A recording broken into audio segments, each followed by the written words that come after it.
I believe it is fair to say that ChatGPT has blown up in recent months. ChatGPT. ChatGPT. ChatGPT. ChatGPT. ChatGPT. ChatGPT. ChatGPT. Heard of ChatGPT. And I mean, this shouldn't be a surprise to anyone. This is the first time we've seen such a platform respond in a coherent and most often than not well-informed manner to any type of input you provide.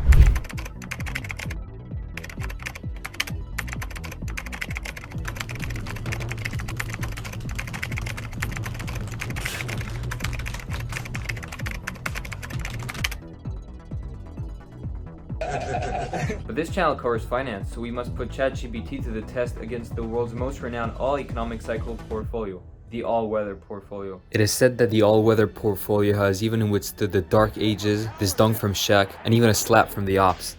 This will be no easy task for the artificial intelligence, but first, let me explain the theory around Ray Dalio's all-weather portfolio. Ray Dalio is considered one of the greatest investors of all time and founder of the hedge fund Bridgewater Associates, which in 2022 has a minimum investment amount of $7.5 billion. In 1996, Dalio launched the all-weather, which had a goal of withstanding all economic cycles, including recessions and even depressions. This portfolio quickly gained popularity as it provided an alternative for less risk-averse investors. All economic cycle? But how's that possible? Here's the composition of the all-weather portfolio. You quickly start noticing that this portfolio is very well balanced. Stocks perform well in economic growth, bonds perform well in low interest rate, low inflation environments, while commodities and gold tend to perform well in high inflation environments. However, there might be only one weakness for this portfolio: stagflation. It's now time for ChatGPT to compete against Ray Dalio. Alright, let's ask ChatGPT to make a recession-proof portfolio. Okay, so here's the answer. So basically, ChatGPT recommended US Treasury bonds, staple stocks, healthcare stocks, and utility stocks. And I will also add by myself just normal SPY to make things a bit more even. So this looks, I guess, is similar to the all-weather portfolio, but really different at the same time, since it doesn't have any sort of commodities, maybe except some gas stocks. We'll see. It doesn't have commodities, and it does not have gold, and the percentage is also probably off, so I have to figure that out on my own, since it doesn't really recommend how to actually split this portfolio, so I'll probably do it evenly. Alright, let's get to work.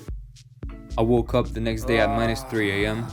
Then, as a true hustler, I proceeded to go to the gym and lift 575.45 pounds. It is now time to reveal the rosters of both portfolios. Alright, let's break down the Ray Dalio all-weather portfolio. So obviously this one was way easier to build since everything is already given. So obviously about 30% of stocks through SPY, which is an S&P 500 ETF, 50% of it, so 15% of Apple, 15% of SPY. Then obviously, as Ray Dalio suggests, 40% of long-term bonds, 15% of intermediary term bonds, 7.5% each of gold and BCD, which is a commodity ETF. Alright, now let's break down the ChatGPT portfolio.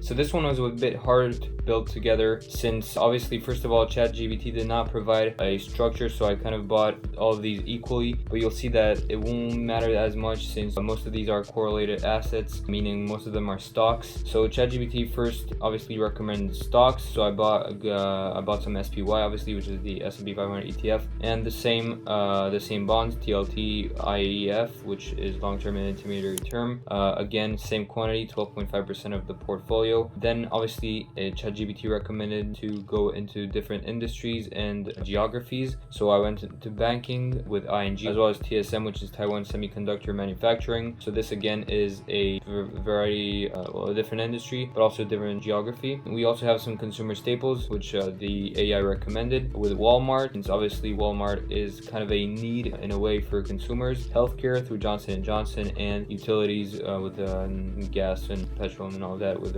Chevron. As I said, all of these are bought equally, 12.5% of the portfolio, but these are correlated assets, as I said in the beginning, so it won't matter that much. Let's see how they do.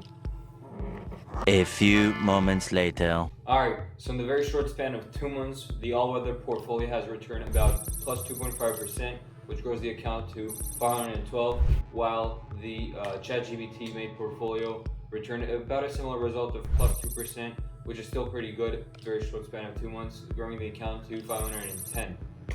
However, 2 months is really not a lot of time, so let's see the historical performance. Alright, so who really won this challenge? Well, since the scope of this video was to determine the best recession-proof portfolio, well, the all-weather portfolio simply did it better. Alright, I'm out. See you guys in the next video.